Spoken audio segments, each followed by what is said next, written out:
Hey, what's going on, everybody? Welcome to another edition of Wealthy and Wise Wednesdays, where I share a few words of financial wisdom to help put you back in the driver's seat of your financial future. Today is Wednesday, December 23rd. And so I'd like to wish everybody watching this a very merry early Christmas. Now, today we're going to talk about the financial matrix and how it's screwing you over, but how your financial advisor giving you the traditional or typical financial advice is compounding the problem and making it worse. Now, remember, the financial matrix is about a system of control, financial control. It's about creating a narrative to control the flow of information, to influence the way that you think, and in order to get you to act in a certain way that they want you to. So today we're going to talk about why your financial advisor is most likely screwing it up and why Wall Street has conditioned him or her to do so, and how the average investor falls right into their hands.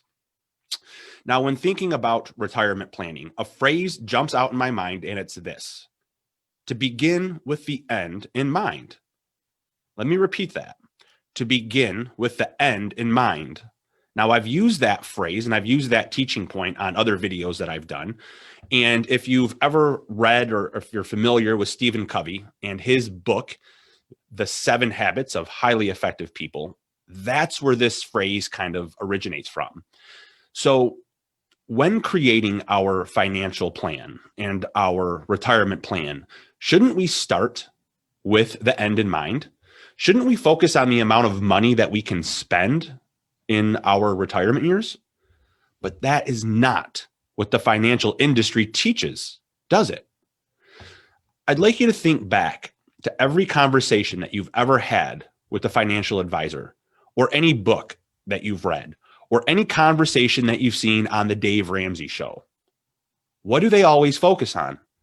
They always focus on accumulating a big pile of money.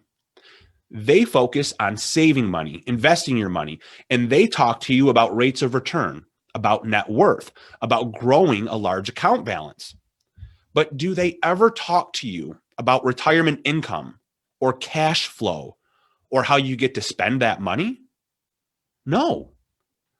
Now, when we talk about retirement income, one of the pillars or the foundation of retirement income for many, many people is Social Security.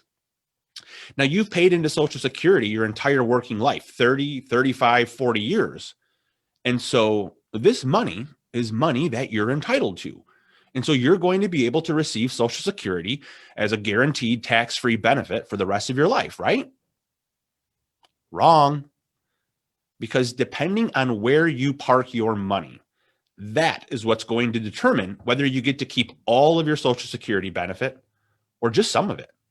And if you're following conventional planning methods, you'll end up paying back tens of thousands of your entitled benefit back to the Internal Revenue Service. Why? Because most people are following the traditional advice of maxing out their 401k. But when they take their distributions, it is classified as fully taxable income. And so it will trigger taxation on your Social Security benefits based on how much income you draw. I wish that my younger viewers on this page could listen to my older clients as they struggle to do Roth conversions to get their money out of IRAs and out of 401ks into a more tax efficient vehicle. So I hope that my voice is helping people to wake up to the matrix. But why is this? Why have we been programmed and conditioned to max out our 401ks?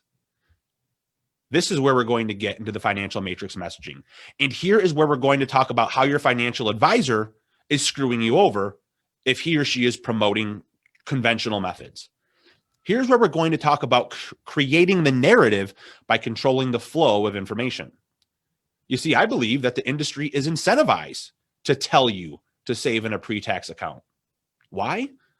Well, if you stop and think about it, it's very easy to understand. How do investment advisors get paid? They get paid by, I should say we, because I do it too, but we get paid charging a fee to manage the account. And so I want that account to be as big as possible, right? And if I can get you to take a tax deduction right now on that 401k, can I get a little bit more money invested into that 401k every year?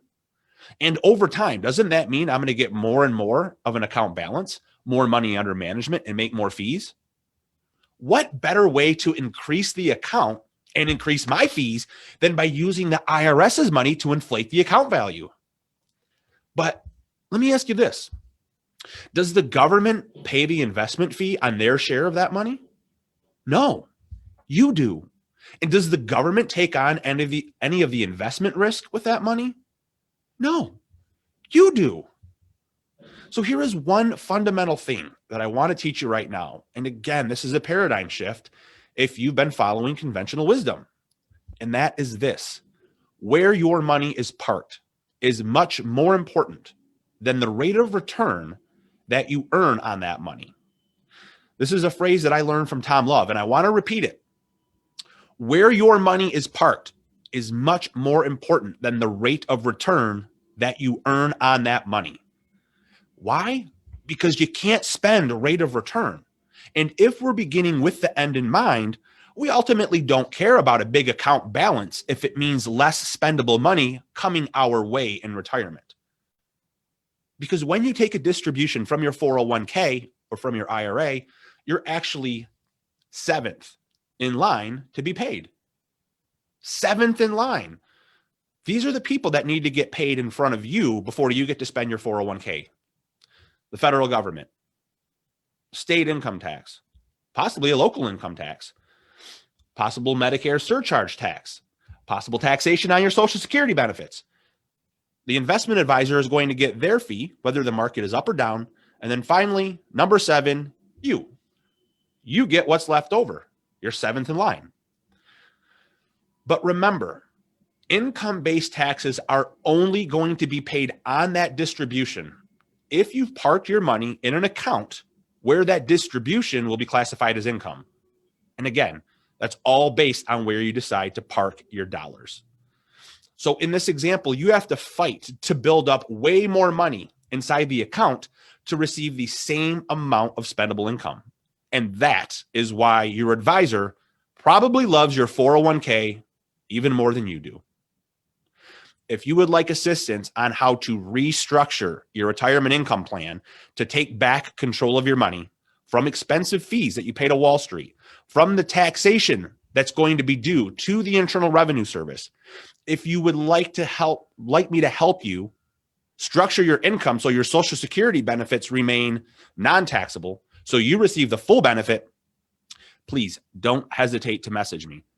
Right now is such an important time with our financial planning, with everything going on in the country, with new spikes of the virus, with so much turmoil in the political world and the possible changeover of the president. As we go into a new year, let's take the time to do a year-end review and make sure that when you go into the new year, you are confident in your financial planning. I'm happy to help, and I absolutely love what I do. Well, friends, that's all we've got time for today. That's my rant. As always, thanks for listening.